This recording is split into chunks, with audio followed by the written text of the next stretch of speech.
Your driveway is community property. That's what Karen from the HOA shrieked one morning, standing there in her robe like she owned half the block. My response was simple: my property, my rules. And that was the moment the war truly began. See, every day I'd roll up my garage door only to find Karen's beige Camry or her husband's bulky SUV planted squarely across my driveway. Not just nudging the edge, but fully barricading me in as if I were a prisoner on my own land. The HOA brushed it off.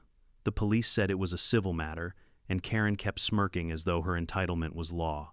The final straw: my son Leo missed the first half of his championship soccer final, watching helplessly as his team fell behind because we were trapped at home. That was it. No more notes, no more cones, no more polite requests. If Karen wanted a battle, I was ready to drop the boom literally. Before we jump into this HOA showdown, leave a comment with your city and the local time. Let's see where and when you're tuning in. The first time it really sank in that Karen wasn't just inconsiderate but flat out hostile. I was already running late for work. The sun had barely burned through the Arizona haze when I hit the garage opener, coffee sloshing in one hand, briefcase in the other. My sensible sedan eased down the incline of my driveway and then slammed on the brakes. There it was again, Karen's beige Camry sitting perpendicular across the mouth of my driveway like some smug troll guarding a bridge. My heart sank, then surged with rage. "Unbelievable," I muttered, palm hitting the steering wheel.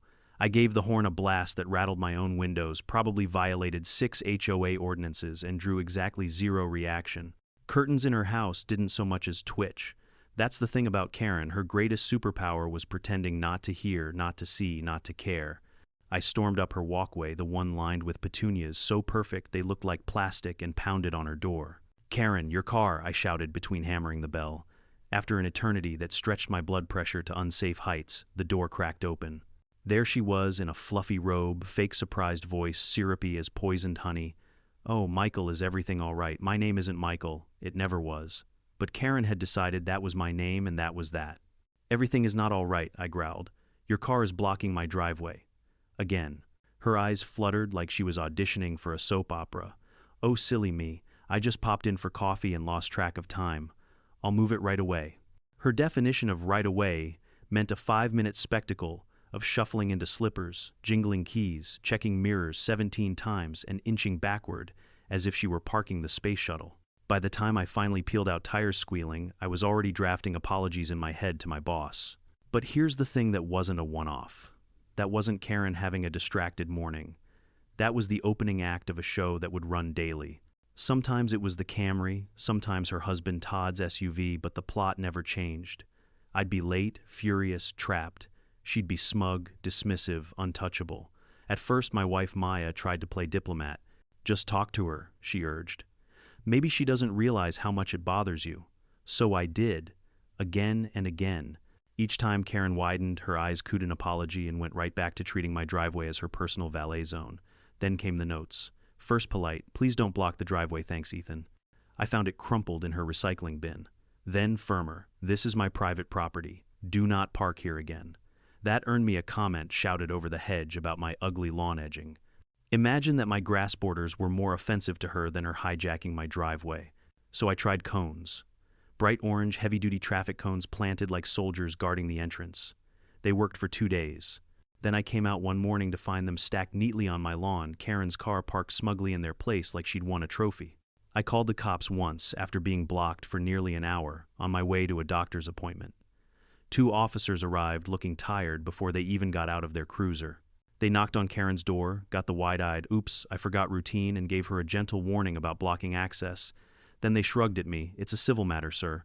Unless she refuses to move while we're here, there's not much we can do." I even called a tow truck, desperate for relief. The dispatcher sighed like I was the 1,000th guy that day, asking, "It's private property, then no, we can't touch it. Liability, you understand. The HOA, forget it." I went to meetings, sent emails, handed over photos. Their response, a boilerplate letter about neighborly harmony. They told me parking disputes on private driveways weren't in their purview. Unless her car leaked oil on my concrete, their hands were tied. So there I was, stuck in a suburban purgatory where my own driveway was held hostage by a woman with too much entitlement and too little conscience. And then came the Saturday that broke me. It was Leo's big day, the city finals, his team fighting for the championship. Kickoff at 9 sharp, we had to leave by 8. He was buzzing with nerves already in his bright orange goalie gloves when I hit the garage opener. And there it was, Todd's SUV, a tank on wheels, parked diagonally across not just my driveway but half the sidewalk. My throat went dry. I rang the bell, knocked until my knuckles ached. Nothing. The TV was on inside. I could hear the faint rumble of a game show, but no one came. I called the police again. Non-emergency line this time. They said they'd dispatch someone when available. Not exactly comforting. Leo tugged my sleeve, eyes wide. "Dad, we're gonna be late. We'll figure it out," I said through clenched teeth. But we didn't. At 8:40, Karen finally strolled out, tennis racket in hand, cheerfully announcing she needed to borrow the SUV spot. Todd followed minutes later, climbing in casually. They drove off, leaving us scrambling, furious, already too late. We arrived at the field halfway through the match. Leo's team was down by 2 goals. He played like a lion in the second half, but they lost. Watching his face crumple, watching the tears he tried so hard to hide it, lit something in me. That was the day the line wasn't just crossed, it was obliterated. Notes hadn't worked, cones hadn't worked. Cops, tow trucks, HOA, all useless. Karen thrived on loopholes and weaponized oopsie smiles. But the universe has a funny way of dropping answers into your lap. A few days later, I pulled into a hospital parking garage for a routine checkup, blood pressure already sky high thanks to my driveway wars. At the exit booth, the barrier arm descended smoothly behind me with a mechanical clunk. Secure, impassable, impersonal. My eyes locked on that striped arm, and something clicked. That was it. No more begging. No more hoping Karen would magically grow a conscience. I didn't need her cooperation. I didn't even need the HOA's approval. All I needed was steel concrete and a motorized arm that would swing down with authority every single time. Could you even install one of those on a residential driveway? I didn't know. But the seed was planted. That night, I went down a rabbit hole of access control systems, loop sensors, photo eyes, remotes, safety beams. I read city ordinances, HOA bylaws, and case law on property rights until 2 in the morning. And the more I read, the more I realize something shocking. There wasn't a single line anywhere that said I couldn't. Karen had her entitlement. The HOA had its useless letters. But I had an idea. A crazy, expensive, brilliant idea. And I was ready to lower the boom. The memory of Leo's crushed expression after that soccer final haunted me for days. I could still see him tugging at his gloves, trying to hide his disappointment while forcing a brave smile. That night when I tucked him into bed, he whispered, "Dad, it wasn't your fault." But it was. Not because I wanted Karen's behavior, but because I had failed to stop it. Every missed opportunity, every oops from her lips, every useless HOA letter, it had all piled up into one crushing defeat for my boy. That was the moment I swore I wouldn't let it happen again. The very next morning, as I sipped bitter coffee and stared out at my still-blocked driveway, I began documenting everything with a new level of obsession. Time-stamped photos of Karen's car blocking me in, screenshots of emails to the HOA, copies of every fine notice, even a notebook where I logged every confrontation, every excuse, every wasted morning. If Karen wanted to play this as a war of attrition, then fine, I would be ready. But it wasn't just about the notes. I needed a plan, a real solution that would not only stop her from blocking me, but make it physically impossible. The memory of that boom barrier at the hospital parking lot kept replaying in my head. The clean clunk as it dropped. The undeniable finality of it. Nobody was driving past that thing without permission. The more I thought about it, the more I realized why not my driveway. So, I did what any desperate suburban dad with Wi-Fi would do. I fell down the rabbit hole. That night, after Maya had gone to bed, I stayed hunched over my laptop until nearly 3 in the morning. Forums for home security systems, Reddit threads about DIY driveway gates, commercial supplier websites with glossy photos of boom arms guarding warehouses and gated communities. Most people thought about landscaping or repainting their shutters. I was daydreaming about importing airport-level security into my cul-de-sac. Of course, this wasn't just about hardware. If I went through with it, I needed to know the law had my back. I pulled up city ordinances, digging into obscure PDFs about zoning and property setbacks. The language was dense, filled with legalese about structures within the right-of-way and easement access. But the bottom line was clear. As long as my installation was entirely within my property line and didn't obstruct the public sidewalk, I wasn't violating city code. Then came the HOA bylaws, a document that could bore a lawyer into a coma. Fences 3 pages, mailboxes 2 pages, even an entire section on approved paver materials for driveways. But when it came to access control arms, nothing. Not a single word. That was my golden loophole. If it wasn't explicitly forbidden, then technically it was allowed. And believe me, I planned to use every ounce of that technicality. Still, I knew Karen. She wasn't going to back down because of a rulebook. No, she'd double down, call the cops, cry to the HOA, scream, until the walls rattled. If I went through with this, it had to be bulletproof legally, mechanically, and literally in construction. So I started making calls. The first two security companies laughed at me. "You want a boom arm for a residential driveway?" they asked between chuckles. "Sir, this isn't a shopping mall." But on the third try, I found someone who didn't laugh. Riley Park, owner of Secure Entry Systems, a small outfit that specialized in high-end gate automation for wealthy estates. I still remember that first phone call. "Mr. Cole, let me get this straight," Riley said slowly. "You want a commercial-grade boom barrier installed at the end of your driveway." "That's right," I said, trying to sound more confident than I felt. "Automatic remote-controlled, with all safety features. I want something that says without a shadow of a doubt this is private property." There was a pause, then a chuckle. Not mocking, more impressed. "Well," he said, "I've done a lot of crazy installs, but this one's a first. If you're serious, we can make it happen." And I was deadly serious. That night, I broke the news to Maya. She stared at me across the dinner table like I'd lost my mind. "You want to put a parking garage arm in our driveway, Ethan? Do you know how insane that looks?" Insane, I countered, as watching Leo miss his championship because Karen treats our driveway like her personal lot. "Insane," is the HOA shrugging while I'm trapped in my own home. This is sanity. This is order." She sighed, rubbing her temples. "How much is this order going to cost us?" I slid the preliminary quote across the table. She glanced at the number, groaned, and shook her head. "Just promise me one thing," she said finally. "Don't make it bright orange. I don't want our house looking like a toll booth." Fair enough. Over the next few days, Riley and I hammered out the details. He explained the installation, trenching from my garage panel to the driveway, pouring a concrete base wiring, the operator cabinet, balancing the arm-cutting loops into the asphalt for vehicle detection. He promised photo eye sensors to stop the arm if anything passed underneath, pressure sensors to reverse it on contact remotes for easy access. "Basic model or heavy duty?" he asked. "Heavy duty," I said, without hesitation. "Something that says access denied with authority." When I hung up, I couldn't stop grinning. For the first time in months, I felt like I had the upper hand. Karen's entitlement had finally met its match, and this time it wasn't going to be me yelling on her porch.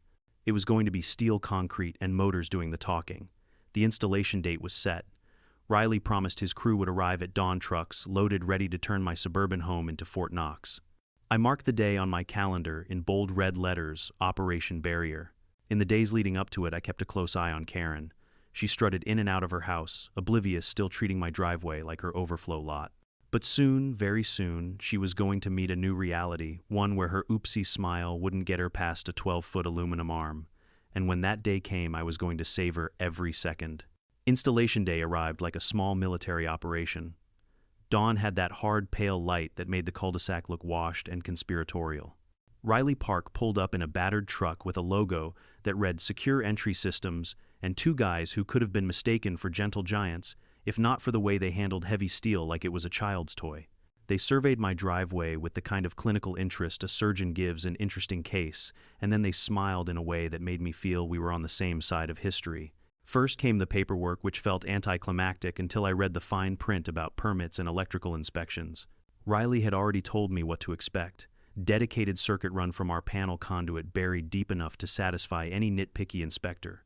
A reinforced concrete pad anchored with bolts the size of my thumb, and to my greatest relief, approved UL-rated operator mechanism with built-in obstruction sensing.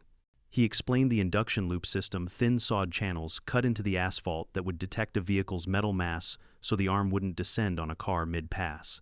Photo eyes on either side would act like tiny sentries. Break the beam, and the arm would reverse. Redundancy was the operative word. Maya hovered in the doorway, watching the crew unload a contraption that looked like a tiny bridge. Her face was a collage of disbelief, worry, and begrudging amusement. "Please don't make it look like a billboard," she said, folding her arms like a general who didn't want to surrender. "Keep it subtle." I promised to paint it something muted, cherry taupe or fog, beige, something that wouldn't startle the HOA into fainting. Riley gave me a look that said, "We'll make it dignified." Neighbors drifted out like moths to a light. Mrs. Patel, from across the street, filmed on her phone, narrating under her breath like she was doing a live soap opera. Young Timmy, from number 9, rode by on his bike and asked if we were building a secret lair.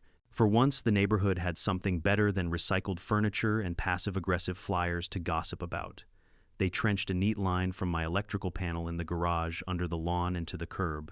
I felt slightly obscene watching my beautiful grass being violated for the greater good.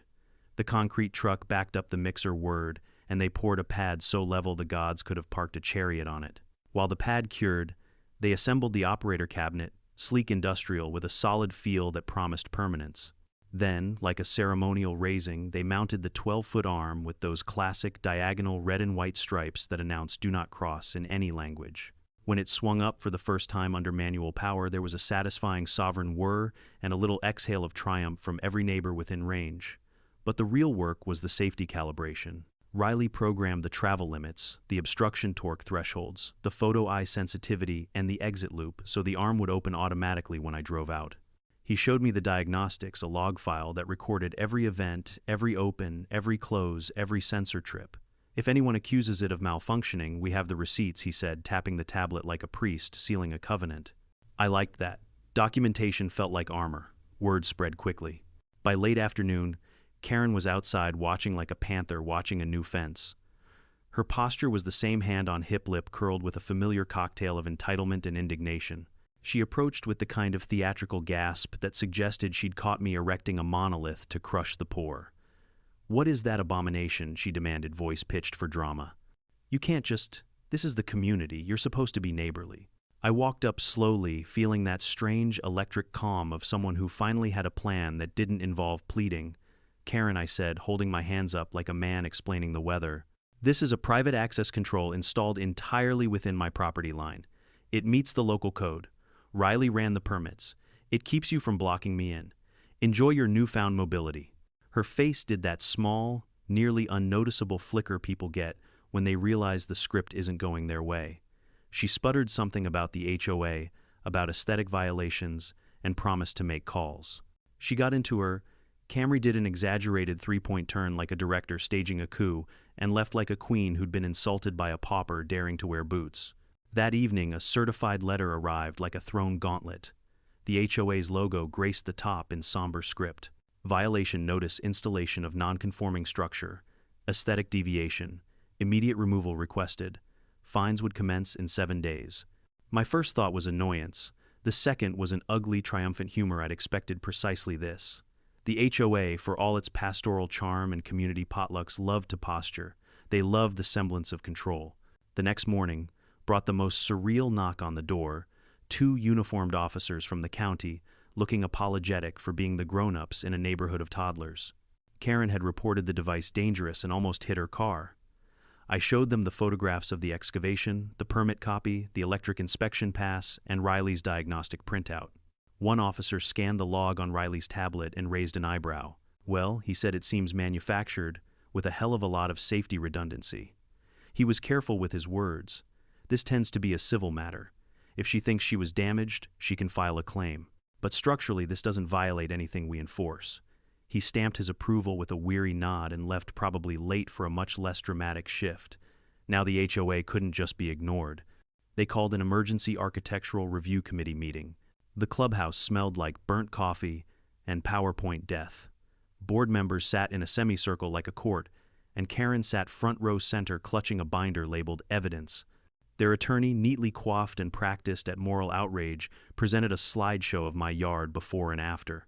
The images were curated for maximum effect, the arm juxtaposed against a stock photo of peaceful suburbia, insinuating that the value of all our houses would plunge into an economic abyss because of my mechanical taste. I, on the other hand, presented dates, times, emails, and photo logs. I had a binder of my own, meticulous, time-stamped and ugly as truth. I played a clip from Mrs. Patel's cell phone showing Karen moving my traffic cones like a rogue chess player.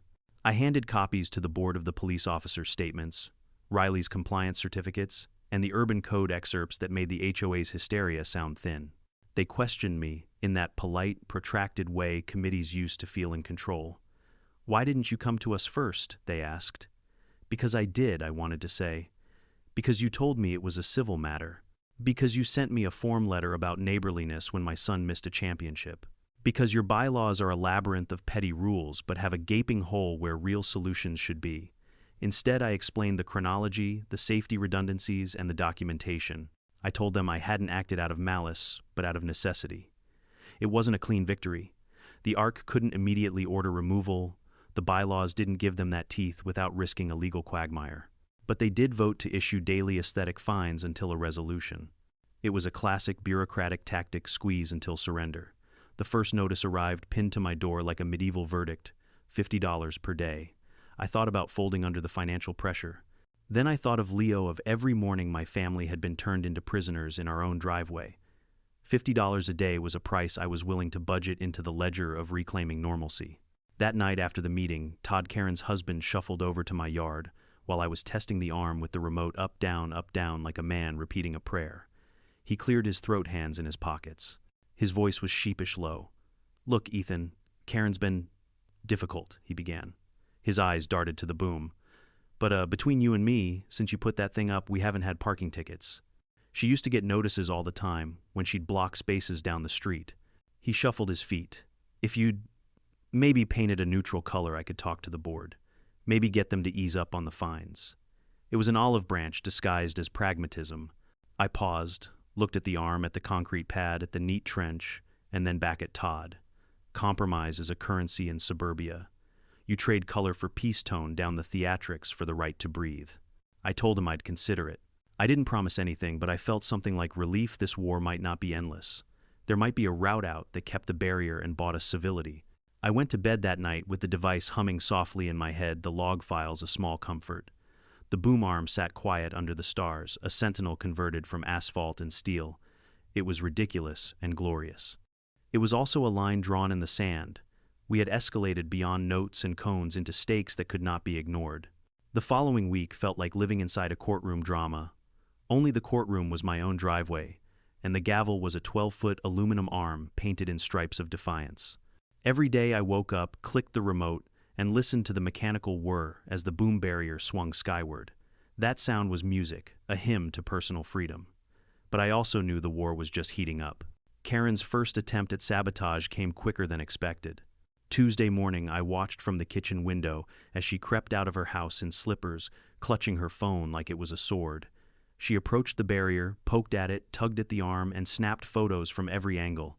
At one point, she even leaned close to the operator cabinet, as if by sheer will she could discover a hidden violation.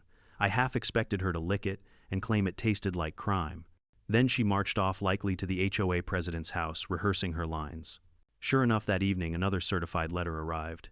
This one cited community aesthetics and the industrialization of a residential environment. They made it sound as if I'd installed an oil refinery instead of a glorified parking arm. Attached was a schedule of fines that escalated like a parking meter from hell. $50 the first day, $75, the second $100 by the weekend. My pulse spiked, but then I remembered what Riley had said. They'll try to fine you into submission. Stand firm. It's a bluff unless they're willing to take it to court. Maya wasn't thrilled when I showed her the letter. She pinched the bridge of her nose, muttering about our savings account. "Ethan, I support you, but we can't pay thousands in fines just to make a point." I kissed her forehead and promised I had a strategy. Truth was, my strategy was a mix of legal research, stubbornness, and blind faith that the HOA wouldn't want to risk a courtroom showdown. On Thursday, Riley dropped by with fresh diagnostic logs and a satisfied grin. "She claimed the barrier nearly hit her car, right?" he asked. I nodded.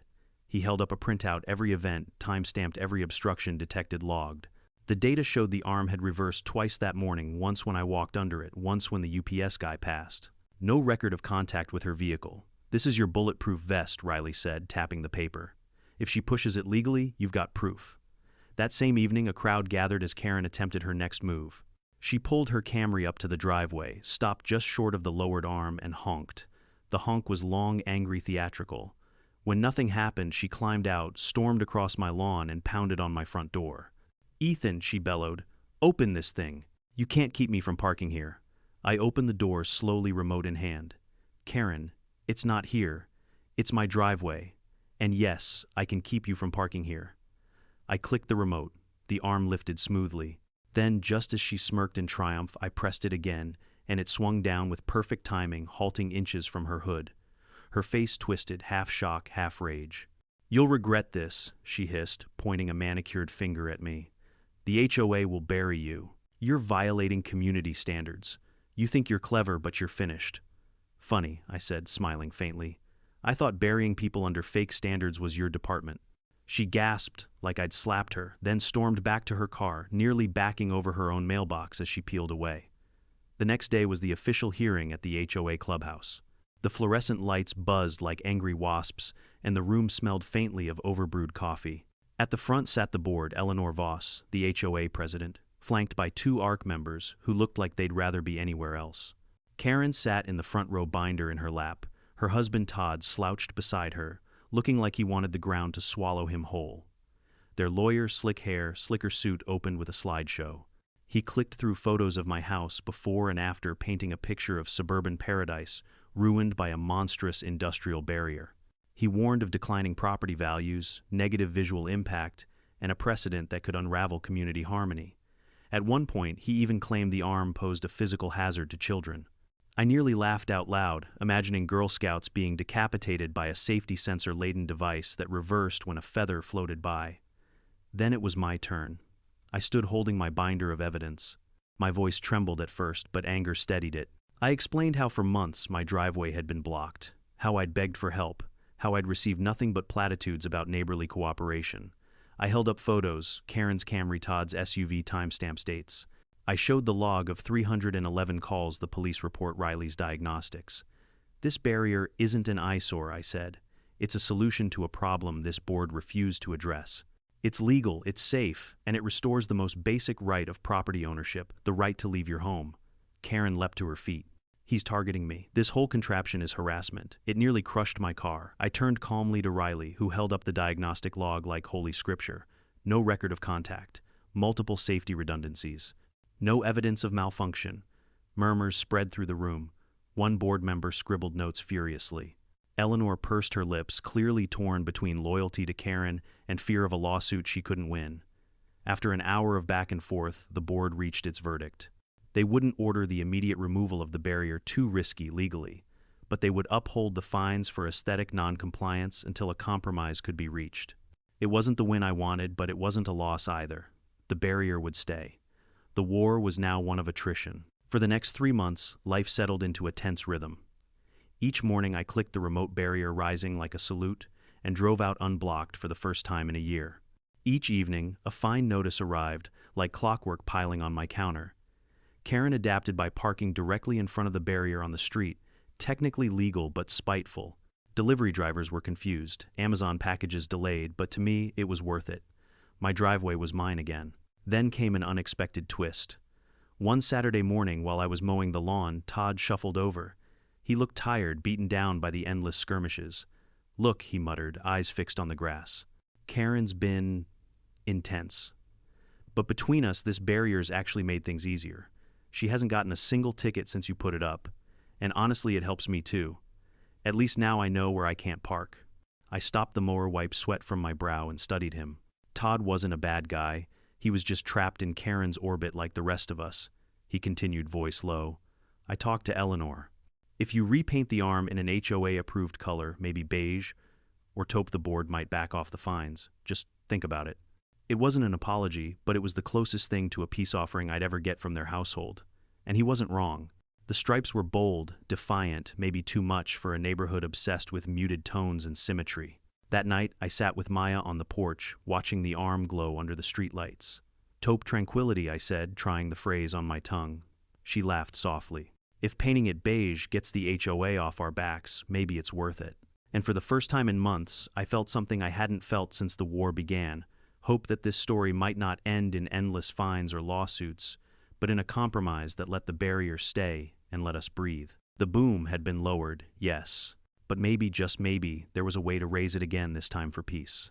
The so-called peace talks between me, Todd, and the HOA didn't happen overnight. No, they unfolded like a slow-motion boxing match, with each side circling warily, throwing jabs and waiting for the other to blink first. In the meantime, the fines kept coming, printed on official letterhead, delivered with all the pomp of medieval decrees. $50 a day, then $75, then $100. It was absurd, really. The HOA sent me more paper than the city library, all over a painted piece of aluminum that moved up and down. At first I stacked the notices in a neat pile on my desk, thinking I'd respond to them eventually. By the end of the first month, the pile was taller than my coffee mug. By the end of the second, it looked like a papery skyscraper of pettiness. I joked to Maya that we could probably insulate the attic with violation letters alone. She didn't laugh as hard as I did. The worry lines around her eyes deepened each time she glanced at that stack. Karen, of course, didn't let up. She'd park her Camry flush with the edge of the barrier as close as possible, without technically trespassing, and glare at the house as if daring me to complain. Sometimes she'd stand outside pretending to water her flowers hose pointed limply at the grass, eyes locked on me as I pulled out of the driveway. It was surveillance theater, and I played my part by pretending not to notice while feeling her stare drill holes in the back of my head. The cops came one more time, summoned by Karen's increasingly creative complaints. This time she alleged the barrier created a traffic hazard because delivery drivers slowed down in confusion. The officers arrived with the same weary expressions as before, as if they'd drawn the short straw. Mr. Cole once said, "We're not traffic engineers, but this seems fine." He scribbled notes, shrugged, and told Karen to take it up with the city planning department. She shrieked something about dereliction of duty as they drove off. I almost felt sorry for them. Almost. Meanwhile, I was playing a different game, legal chess. My lawyer friend Tom Reyes came over one Friday with a six-pack and a grin. "You're going to love this," he said, slapping a folder onto my table. Inside were case precedents, where homeowners fought HOAs over unconventional installations, solar panels, backyard greenhouses, even a guy who installed a medieval-style drawbridge for his driveway. In almost every case, unless the bylaws had an explicit prohibition, the courts sided with the homeowner. "This barrier of yours," Tom said between gulps of beer, "it's unconventional, sure, but it's not illegal. And unless the HOA wants to spend tens of thousands dragging you through court, they'll eventually back down. Trust me, they've got better things to waste money on, like landscaping the clubhouse or printing those fancy violation letters." That reassurance gave me a second wind. When the next HOA letter arrived, demanding immediate removal, I drafted a formal reply dripping with legalese. Tom had spoon-fed me. I pointed out the absence of any explicit bylaw prohibiting boom barriers. I highlighted the device's compliance with city setbacks, electrical permits, and safety standards. And I reminded them politely but firmly that this installation was a direct response to their documented failure to address a nuisance that had persisted for over a year. I half expected silence. Instead, Eleanor Voss herself showed up at my door. The HOA president was a thin woman with sharp eyes and sharper heels, the kind who could make a PTA bake sale feel like a Supreme Court trial. She smiled, but it was the kind of smile that could cut glass. "Mr. Cole," she began, voice sweet as spoiled honey, "the board is very concerned about the appearance of your installation. It sets a precedent we simply cannot allow." "Precedent?" I asked, feigning confusion. "You mean the precedent of homeowners defending their property when the HOA won't?" Her smile cracked for a split second. "Surely you understand," she said, regaining composure. "This barrier is unbecoming of Cedar Ridge. It looks industrial." "Funny," I said, gesturing toward the neat aluminum arm. "I think it looks like freedom." We locked eyes for a moment, the tension thick enough to chew. Then she sighed, adjusted her folder, and delivered her ultimatum: repaint the barrier to blend with the neighborhood palette or face escalating fines and potential legal action. I didn't answer right away. Instead, I asked her a simple question. "Tell me, Eleanor, if your driveway was blocked daily, if your child missed something important because of it, and your HOA shrugged, would you call beige paint a solution?" For the first time, I saw a flicker of doubt in her eyes. She didn't answer, of course. She just said, "The board will expect your response in writing." And with that, she clicked away on her heels, leaving the faint smell of lavender perfume and bureaucratic menace in her wake. That night, I relayed the encounter to Maya. She sighed, rubbing her temples. "Honestly, Ethan, maybe Todd has a point. If painting it beige makes them stop bleeding us with fines, why not?" I didn't want to admit it, but she was right. Function mattered more than flair. The arm could be taupe, beige, even polka-dotted for all I cared, as long as it kept Karen's Camry out of my driveway. The compromise began to take shape. I drafted a counter-proposal to the HOA. I'd repaint the arm in an approved color provided they cease all fines drop pending violations, and officially recognize the barrier as a grandfathered installation. Tom polished the wording until it gleamed with legal intimidation. The waiting was the hardest part. For weeks the fines kept arriving, the tension simmered, and Karen's glares intensified. But then one Tuesday evening, as I was grilling burgers, Todd wandered over with a sheepish smile. "They're going to accept it," he muttered. "Repaint it, and they'll back off." I looked at him, smoke from the grill curling between us. And Karen, he grimaced. She hates it. But between you and me, I'm sick of hearing about it. If this ends the war, I'll personally buy the paint. For the first time, I felt the weight lifting. Not victory exactly, more like an armistice. A chance to breathe without the constant drumbeat of letters and fines. That weekend, Riley's crew returned with brushes, rollers, and 2 gallons of paint named, I kid you not, Taupe Tranquility. They stripped the stripes, smoothed the surface, and coated the arm until it blended seamlessly with the HOA-approved palette. When it dried, the barrier no longer screamed industrial. It whispered neutral, like every fence, mailbox, and stucco wall in Cedar Ridge. When I clicked the remote and watched the newly beige arm swing upward, I couldn't help but chuckle. It still worked, still blocked, Karen still kept my family free, and if it looked less like a parking garage and more like lawn art, well, that was a small price for peace. But as I stood there in the fading sunlight, listening to the hum of the motor, I realized something important. This war wasn't about paint or fines or even Karen. It was about boundaries, literal and figurative. It was about refusing to let entitlement trample over what's yours. And in that moment, I knew no matter what color it wore, the boom barrier wasn't just metal and motors. It was a line in the sand. My line. If you think the story ended with a coat of taupe paint, you don't know Karen or the HOA. Beige might have quieted the board's shrill alarms about aesthetic violations, but Karen was still Karen, and peace in Cedar Ridge was always temporary. The very first morning after the repaint, I woke early, brewed a strong cup of coffee, and stepped outside just to admire my newly christened Taupe Tranquility boom barrier. Under the soft Arizona sunrise, it looked less like a toll booth and more like an elegant garden feature. I almost convinced myself it was pretty. I clicked the remote, watched the arm rise in a smooth arc, and felt a sense of satisfaction I hadn't felt in months. My driveway was mine, and no HOA notice could change that now. But as I drove off to work, I spotted her. Karen standing at the curb in her robe, phone in hand, snapping photos of the beige arm from every angle, like she was auditioning for a crime procedural. She gave me a thin smile as if to say, "You won this round, but I'm not finished." That afternoon, Maya forwarded me an email from the HOA. While the repainting has addressed the immediate concerns of the board, we request continued compliance reviews in the coming months. In plain English, we'll stop fining you for now, but we're watching. Fine, let them watch. I had documentation permits and the law on my side. Still, the tension lingered. I'd won the battle, but I wasn't sure about the war. A week later, the HOA hosted their monthly open meeting. I usually skip these circuses, but something told me I should show up this time. Sure enough, the boom barrier was item 3 on the agenda right after pool gate repairs and community potluck scheduling. I sat near the back while Karen marched up to the microphone binder and hand voice, pitched for maximum indignation. "This barrier is not just an eyesore," she declared. "It's a symbol of hostility. It divides the neighborhood. It endangers delivery drivers, children, everyone."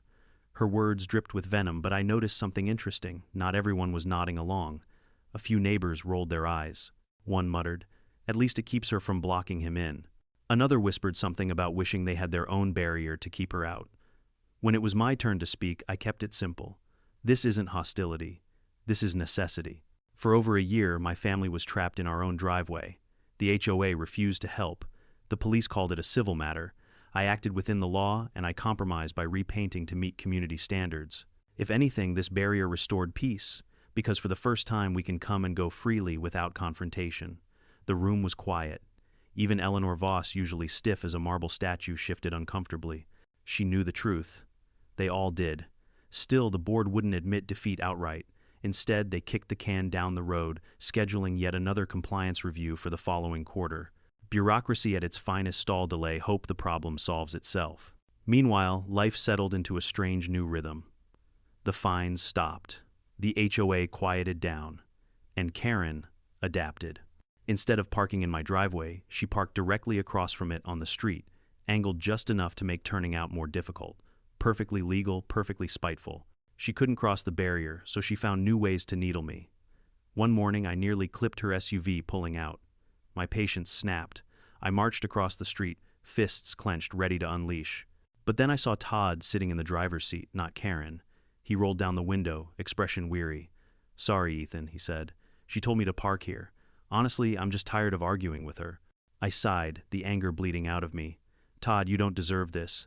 He gave a sad little laugh. "Neither do you." That was the moment I realized Todd wasn't my enemy. He was just another casualty in Karen's endless war. Weeks passed. Slowly, the neighborhood's gossip shifted from the crazy boom barrier to other topics: a broken pool heater, Mrs. Patel's dog escaping again, the eternal debate about garbage bin placement. My barrier became less of a scandal and more of a landmark. Delivery drivers got used to it. Kids on bikes started calling it the gate. Even Maya admitted it wasn't so bad once the letters stopped. But Karen couldn't let it go. One evening I came home to find her standing at the barrier phone pressed to her ear, gesturing wildly as she described it to whoever was unlucky enough to be listening. When she saw me, she snapped. "This isn't over, Michael. My name is Ethan," I corrected calmly, raising the remote. The barrier swung upward like a salute, and I drove past without another word. The real twist came a month later. I received an official letter from the city, not the HOA, but the actual municipal planning department. My heart sank as I tore it open. But instead of a violation, it was a survey request. They were reviewing innovative residential access control solutions and wanted to inspect my installation as a case study. Apparently, Riley had bragged about it at a contractors forum, and now the city was curious. When the inspector came clipboard in hand, Karen hovered nearby like a vulture waiting for roadkill. But to her horror, the inspector nodded approvingly. Meets code, clever solution, safe installation. Honestly, more HOAs should allow this. It reduces neighbor disputes. I nearly laughed out loud at the look on her face. For once, the law wasn't just on my side, it was singing my praises. That night, I poured a glass of bourbon, sat on the porch, and watched the arm rise and fall with each click of the remote. It wasn't just a barrier anymore. It was a victory monument. A reminder that sometimes against all odds, the little guy wins. Of course, Karen still glared. She still muttered. She still parked annoyingly close when she could. But the war had shifted. The HOA had lost its leverage. The city had given me tacit approval, and Todd, poor Todd, looked relieved every time we crossed paths. In the end, the barrier didn't just block her car. It blocked her power. And that was sweeter than any fine, any letter, any HOA decree ever could be. For the first time in over a year, Cedar Ridge felt like home again. By the time the city inspector's blessing landed in my mailbox, the HOA's claws had dulled. The daily fine notices stopped arriving, the board meeting stopped listing Cole's barrier as an agenda item, and the neighborhood's collective obsession drifted to other dramas. A couple fighting over solar panels, an argument about whether the community pool should allow inflatable swans. For a few glorious weeks, it felt like normalcy had returned. But Karen was not a woman built for surrender. Her new tactic was psychological warfare. Each morning I'd leave for work to find her. Camry parked nose to nose with the barrier on the public side positioned just close enough to make maneuvering out of the driveway an exercise in geometry. Legally, she was in the clear street, parking was fair game. But practically, she'd turned my morning commute into a stress test. Maya begged me to let it go.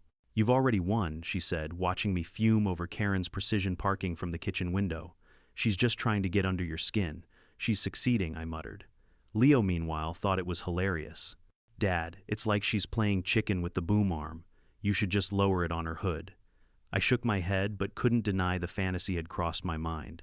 The barrier had changed the balance of power, but it hadn't ended the war, it had just forced Karen to adapt. Still, I had something she couldn't touch: time.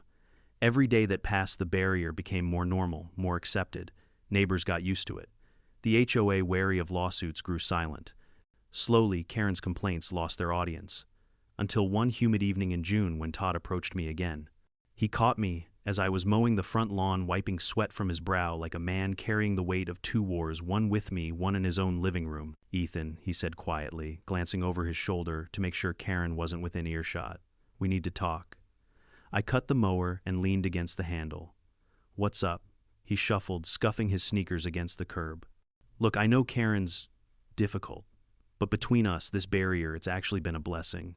She hasn't gotten a single parking ticket since you put it up. Used to happen all the time when she'd block hydrants or squeeze into illegal spots down the street. Now she can't. Honestly, it's made my life easier too." I blinked. Was this Todd admitting he liked the barrier? "So why are you telling me this?" I asked cautiously. He sighed. "Because the HOA's still grumbling.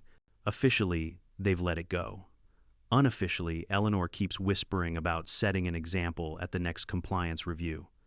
I think they're waiting for you to slip up. Slip up how maybe the paint chips. Maybe you forget to file a form.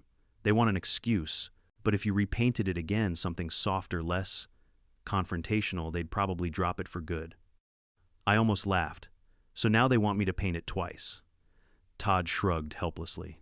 I'm just telling you what I heard. Between you and me, I think they're afraid of losing in court, but they don't want to admit it. Give them a face-saving way out, and maybe this whole thing dies quietly. It was the closest thing to a truce Karen's household had ever offered me. And though I bristled at the idea of bending even further, I couldn't ignore the logic. Sometimes victory isn't about crushing your opponent, it's about letting them think they saved face while you keep what matters. That night, I told Maya what Todd had said. She set down her wine glass and gave me a look equal parts tired and hopeful. Ethan, please, just do it. Paint it beige, taupe, lavender, I don't care. As long as we can stop living like we're in a Cold War documentary. I stared at the boom barrier under the porch light, its taupe tranquility finish gleaming. Maybe Todd was right. Maybe one more concession would finally kill the beast. The next morning I called Riley. How much to repaint, I asked. He chuckled. You're kidding. Again, not kidding. And this time, let's go with desert sand. Whatever matches HOA, beige number 4. He laughed again, but agreed. A week later, his crew showed up with brushes, rollers, and the exact shade pulled straight from the HOA-approved color chart. When they were done, the barrier blended so perfectly with the neighborhood palette, it practically disappeared against the backdrop of stucco walls and cookie-cutter landscaping. Karen hated it. I knew because the first time she saw it, she marched right up to the arm, squinted and screamed across the street. You think this makes you win, it's still ugly. I raised the remote, clicked it, and watched the arm rise like a magician's trick. Still works, I called back, grinning. She sputtered, stomped her foot, and retreated. The HOA, on the other hand, finally relented. At the next board meeting, Eleanor read a dry, formal statement. Mr. Cole's access control installation has been repainted to meet community standards and is hereby recognized as compliant contingent on continued upkeep. In plain English, we lost, but we'll never admit it. And just like that, the fines stopped, the letters stopped, the whisper campaigns fizzled. My barrier wasn't just tolerated, it was legitimized. Grandfathered in, as the lawyers would say. Life in Cedar Ridge settled into a new normal. Delivery drivers learned to pause, wait for the arm, and continue on. Kids on bikes nicknamed it the gate and made a game of guessing whether it would rise in time. Maya stopped sighing every time a letter arrived. Even Leo started bragging to his friends. Yeah, my dad built a boom barrier so crazy the HOA gave up. But Karen, she never truly gave up. She still parked too close. She still muttered when we crossed paths. Sometimes she'd stand in her yard, arms crossed, glaring at the barrier like it had personally insulted her ancestors. But her power was gone. The HOA had conceded. The city had approved. Todd had waved the white flag. The war was over, even if she refused to accept it. And me. Every morning when I clicked that remote and watched the arm rise, I felt something priceless, freedom. Not just from Karen's Camry, but from the suffocating grip of an HOA that thought it could dictate every inch of my life. I'd built more than a barrier. I'd built a reminder that sometimes you have to fight ridiculous battles to protect the simplest rights. That sometimes lowering the boom is the only way to raise your peace. It's funny how a neighborhood can hold its breath without anyone realizing it. For months, Cedar Ridge had been tense, like a violin string pulled too tight. Neighbors whispered the HOA schemed and Karen fumed. But once the arm swung up in its new desert sand paint, something shifted. The tension leaked out of the cul-de-sac like air from a balloon. Life went on. I remember the first Saturday after the truce. The morning sun cast soft light on the boom barrier, blending it into the landscape so neatly you'd think it had been there all along. I sat on the porch with a coffee, watching Leo kick a soccer ball against the garage door, and for the first time in a year, I didn't feel the weight of war pressing down on me. No letters in the mailbox, no cops at my door. No HOA meetings turned into witch trials. Just peace. Karen, of course, couldn't resist one last attempt. A week after the repaint, she appeared at my driveway armed with a clipboard and a tape measure, muttering to herself as she documented the dimensions of the arm. She paced, snapped photos, and jotted furious notes like a detective piecing together a conspiracy. Finally, she marched to the street, pointed at the barrier, and yelled, "This isn't over, Michael. My name is Ethan," I called back, smiling. Then I clicked the remote. The arm rose smoothly, defying her, and lowered again with a satisfying clunk. After that, she retreated. Maybe the HOA's silence had broken her momentum. Maybe Todd finally begged her to let it go. Whatever the reason, her campaign sputtered out. She still glared, still muttered, still parked her Camry suspiciously close on the street sometimes, but the fire was gone. Without the HOA backing her up, Karen was just another neighbor with too much free time and too little self-awareness. The HOA, meanwhile, shifted their attention to smaller, pettier battles, garbage bins left out too long lawn heights, whether patio umbrellas needed to be neutral tones. Compared to the war we'd just fought, it all felt laughable. I even got a violation notice once for leaving my recycling bin visible from the street. I framed it in my office as a trophy, a reminder of how low their bar had fallen. Oddly enough, the barrier made me something of a local legend. Neighbors I barely knew started stopping me during walks, asking, "So how'd you get away with it?" One guy, Mr. Alvarez from 3 streets over, confessed he was thinking of installing a gate of his own after years of dealing with cars blocking his driveway. Another family asked for Riley's number, joking they wanted a coal special for their house. Even the mailman who had once cursed my barrier when it confused him eventually came around. Smart setup, he admitted one morning. Stops people from treating your place like public property. Wish I had one at my apartment building. Leo, of course, loved it most of all. Every time he brought friends over, he'd show off the remote like it was a magic trick. "Watch this," he'd say, clicking the button, grinning as the arm lifted with a whir. His friends gasped, laughed, and begged to try it. I never let them, of course, but I couldn't help smiling. For him, the barrier wasn't just a piece of hardware. It was proof that his dad had fought back and won. One evening, Todd came over again. He had a 6-pack in hand and an apologetic smile on his face. "Mind if I sit?" he asked. We sat on the porch, sipping beers, watching the kids ride bikes up and down the street. "I never said it before," he began, voice low, "but thanks. Not for the barrier exactly, but for standing up to her. She steamrolls me, steamrolls the board, steamrolls everyone. You're the first one who didn't fold." I studied him, saw the tired lines around his eyes, the way his shoulders slumped, as though he carried years of battles that weren't his. "Todd, I said you don't need to thank me. You need to stand up for yourself." He chuckled sadly. Easier said than done. We clinked bottles, and for a moment I felt something like pity. Todd wasn't my enemy. He was collateral damage. Months passed. The barrier became background noise in our lives, just another quirk of our home. I added a small security camera at the entrance, linked it to the barrier so I could open it remotely for deliveries. I even mounted a little sign with a QR code that said, "Call to enter." UPS and Amazon drivers loved it. Maya joked that our house had better security than some embassies. Sometimes when I stood at the end of the driveway watching the arm rise and fall, I thought back to the early days, Karen's smirks, the endless notes, the hopeless feeling of being trapped in my own home. It seemed absurd now, almost comical, but back then it had been suffocating. And I realized something important. This wasn't just about a driveway. It was about boundaries, about respect, about refusing to be steamrolled by people who think rules bend to them. Karen never apologized. I never expected her to. But she stopped blocking my driveway. That, in the end, was victory enough. And every morning as I clicked the remote, watching the arm swing up like a salute to hard-won freedom, I whispered the same words under my breath: access granted. Looking back, I realized the boom barrier wasn't just a mechanical fix, it was a metaphor. Life is full of people, like Karen, entitled, dismissive, eager to take what isn't theirs. Sometimes talking works. Sometimes compromise works. But sometimes you need a barrier clear, firm, unmovable. Not out of spite, but out of necessity. The lesson isn't about concrete or aluminum. It's about courage. It's about drawing a line and saying, "This far, no further." Because if you don't defend your boundaries, no one else will. And once you do, once you stand firm, you'll be amazed how quickly the world adjusts. So to anyone out there dealing with their own Karen, remember this: you don't have to fight dirty, but you do have to fight smart. Know your rights. Stand your ground. And when the moment comes, don't be afraid to lower the boom. If this story resonated with you, drop a comment below, share where you're watching from, or tell me about the battles you've fought with your own HOA. And if you want more outrageous, true-to-life tales of neighborhood drama and revenge, don't forget to hit subscribe. There are plenty more battles to come, and you won't want to miss the next one.